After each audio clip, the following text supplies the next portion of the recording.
Merci de votre fidélité à Télé Sud et bienvenue dans cette édition de l'entretien du jour. Je reçois aujourd'hui Madame Fatoumata Siré Diakité qui est vice-présidente du FDR. Le FDR, c'est le Front uni pour la sauvegarde de la démocratie et de la sauvegarde au Mali. Bonjour Madame Diakité. Bonsoir. Jusqu'à présent, le Mali était présenté comme un exemple de réussite démocratique dans l'espace francophone en Afrique. Oui. Qu'est-ce qui se passe dans le pays depuis mars?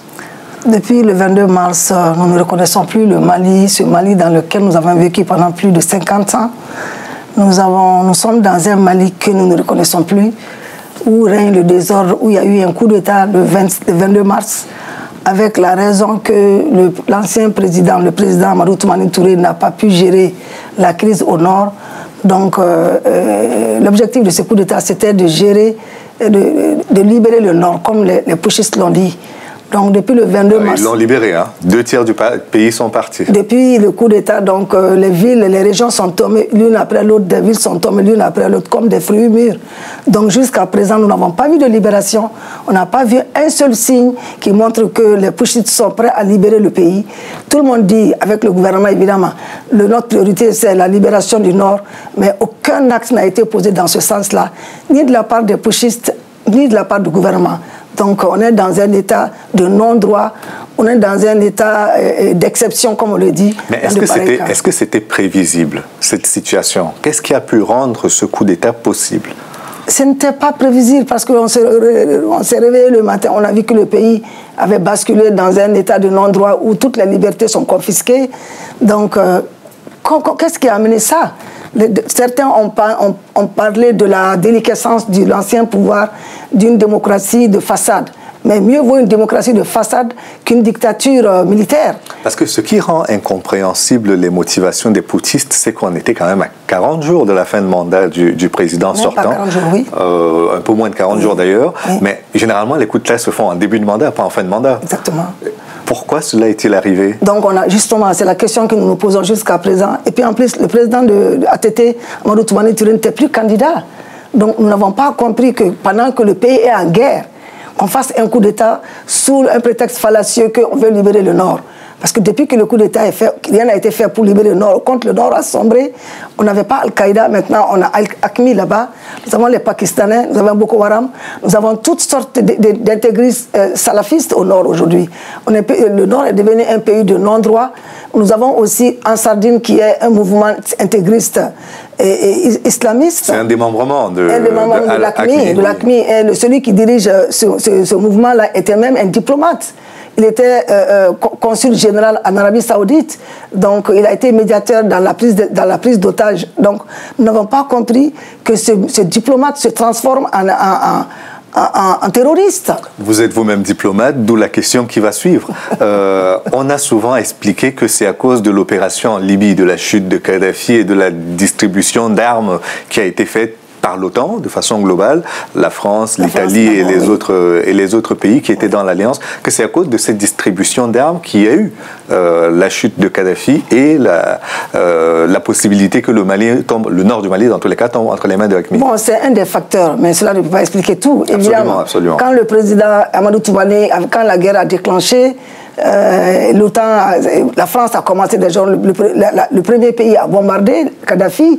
Donc on a craint que le président Amadou Toumani Touré a craint et le Mali avec lui pour dire que le Mali serait on aura les conséquences dangereuses de cette guerre qui n'avait pas la raison d'avoir lieu en Libye. Donc c'était des prétextes fallacieux pour libérer les Libyens, la démocratie. Donc on a dit qu'on va être un dégât collatéral.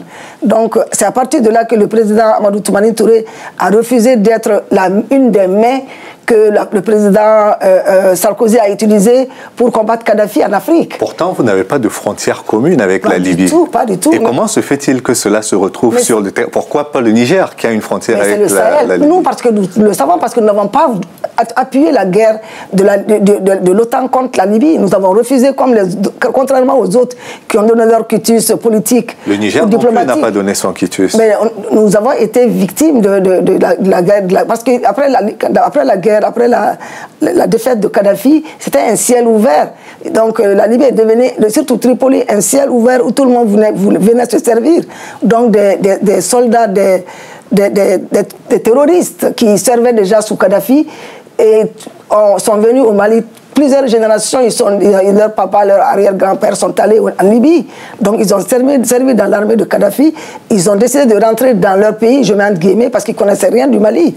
Donc, ils sont rentrés avec armes et des armes les plus sophistiquées, parce que vous savez comment les Occidentaux, les types d'armes qui ont été achetés par Kadhafi, avec les mêmes Occidentaux qui sont allés le bombarder.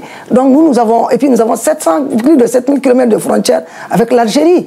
Donc, nous n'avons pas les moyens ni stratégique, ni militaire, de protéger nos frontières avec le Niger, c'est la même chose. On a même le même nombre de kilomètres de frontières avec le Niger. Sans blâmer qui que ce soit, mais est-ce que c'est pas surprenant que pour un pays qui a été pendant longtemps dirigé par les militaires, il y a eu Moussa Traoré d'abord, puis après Amadou Toumani Touré. Il n'était pas un militaire, il était à la retraite. Il a été militaire, oui, puis il a rendu sa tenue, il est devenu civil. Civil, c'est ça. Mais il a gardé quand même cette capacité de stratégie, de jugement stratégique du militaire. Comment n'a-t-il pas pu voir venir cette situation?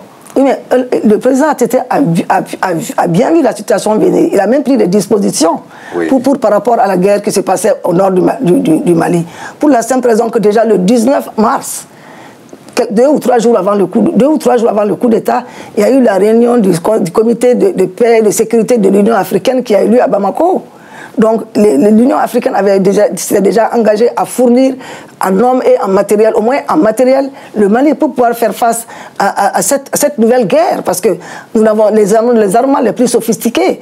Donc, mais on avait déjà eu le soutien de l'Union africaine. Et avant même que les délégations, toutes les délégations rentrent, il y a eu le coup d'État. Je voudrais aussi dire que la CEDEAO aussi s'était engagée à soutenir le Mali. Mais tous ces soutiens-là, il faut qu'ils passent par la communauté internationale, réunir de l'argent, réunir des moyens stratégiques, des moyens militaires pour pouvoir faire face à ça. Est-ce qu'il n'est pas trop tard aujourd'hui pour réunir les bonnes volontés, tant ouest-africaines qu'internationales? Est-ce qu'il n'est pas trop tard? Il n'est pas trop tard parce que la CEDEAO est engagée. Heureusement que la CEDEAO a été là depuis après le coup d'État. Parce que si la CEDEAO n'avait pas été là, on aurait sombré dans une guerre civile à Bamako. Est-ce que le fait que la CEDEAO ait accordé lors des négociations le statut d'ancien chef d'État au capitaine Sanogo ne crée pas un précédent? La possibilité pour chacun de dire si je veux devenir ancien chef d'État, il suffit que je fasse un coup d'État, je suis président 2 jours, après je négocie ma reddition et je deviens ancien chef d'État. C'est un statut qui ne mange pas de pain. Oui, mais je pense que les chefs d'État qui lui ont donné ce statut, ils savent aussi le revers de la médaille. Parce que n'importe quel militaire peut se lever, parce que c'est un précédent fâcheux. Très fâcheux. Très fâcheux, en tout cas pour l'Afrique de l'Ouest. Parce que faire en sorte que quelqu'un qui a fait le putsch, dans notre constitution, il a déjà dit que un coup d'État, la prise du pouvoir par les armes est un crime imprescriptible dans notre constitution. Donc que quelqu'un qui a fait le coup d'État soit récompensé d'un titre d'ancien chef d'État, c'est à la médiation de la CEDEAO de juger et de prendre acte et de prendre les conséquences de tout cela. Parce que c'est un précédent fâcheux. N'importe quel militaire peut se lever et dire il y a eu déjà la même chose qui s'est passée au Mali. Jurisprudence Sanogo, en quelque sorte. Oui, mais pourquoi pas pour nous autres? Donc ça affaiblit de plus en plus la démocratie en Afrique. Mais ils sont les responsables, ils vont les juger, ils vont prendre les conséquences aussi en même temps. Autre acte déplorable dans cette période de transition au Mali, c'est l'agression dont a été victime M. Diankunda, le président de transition, au terme des 40 jours d'ailleurs de transition. Comment vous avez vécu cela à Bamako et qu'est-ce que cela peut, d'après vous, exprimer? Ça a été une honte. Une honte pour le Mali. Une honte je pense que les Maliens, il y a beaucoup de Maliens qui perdent leur dignité pour le pouvoir. C'est impensable que nous soyons tombés aussi bas. Je n'ai jamais vu, je n'ai jamais entendu qu'en Afrique de l'Ouest, la région que je connais, on a porté la main sur un chef d'État, en plus dans son bureau. Donc ça veut dire que le gouvernement, le chef du gouvernement... Est-ce qu'il y a eu complicité Complicité, évidemment. Complicité active. Et quelles mains seraient derrière? Est-ce qu'elle met les mains du gouvernement et certainement du chef du CNDRE? Sinon, parce que la radio, la télévision est occupée jusqu'à présent par les putschistes. Pour pouvoir passer à la télévision, il faudrait être du côté des putschistes. Si ces gens-là sont arrivés à passer à la télévision, à appeler à une marche, à une protestation, à une convention nationale pour que Diankunda ne soit pas le président de la transition, c'est parce qu'ils ont un appui En plus, on appuie auprès du président du CNDRE, évidemment, le gouvernement, le Premier ministre qui n'a jamais été un Premier ministre du Mali depuis sa nomination. Il est le Premier ministre du CNDRE, mais pas du Mali. Il n'a jamais posé un acte pour unir les Maliens. Pourtant, il a prononcé un discours le 2 mai dernier. Oui, mais c'était des discours. Nous, on veut des actes. Ça fait 50 ans qu'on entend des discours. On veut des actes. Il était candidat aux élections présidentielles.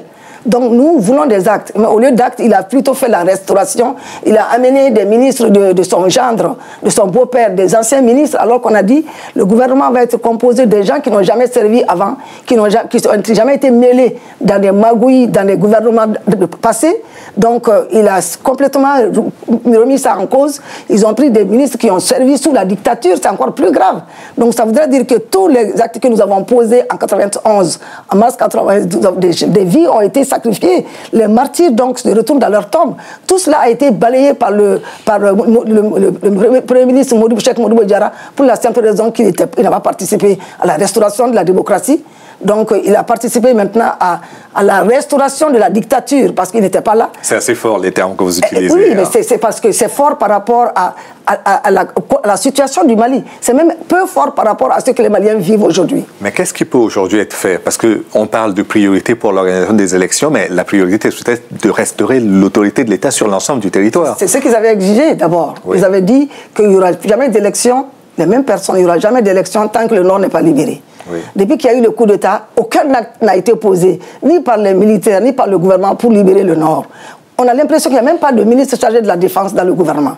Il n'y a pas de ministre chargé de la sécurité. Au niveau du Parlement malien, de l'Assemblée nationale, il y a des badauds qui sont là-bas depuis plus de 2 mois à jouer du tam-tam, à faire du n'importe quoi pour empêcher les députés de siéger. Et ils disent que si les députés, ils les insultent tous les jours, les représentants du peuple. Il nous reste 30 secondes à peu près. Aujourd'hui, très concrètement, que peut faire l'Union européenne, que peut faire l'ONU, que peut faire les Comores, enfin, que peut faire l'Afrique de l'Ouest dans sa médiation pour amener le Mali dans l'état de dignité démocratique qui était le sien avant? Vraiment, donc je pense que toutes ces personnes, toutes ces institutions ne peuvent rien faire tant que la volonté politique du Mali n'est pas affirmée. Le Mali a besoin d'une volonté politique forte. Il a besoin du retrait des militaires de la vie politique. Il a besoin aussi d'un premier ministre qui est non partisan. Non, on a besoin d'un chef de gouvernement non partisan et fort, qui ne soutient pas un côté contre l'autre côté.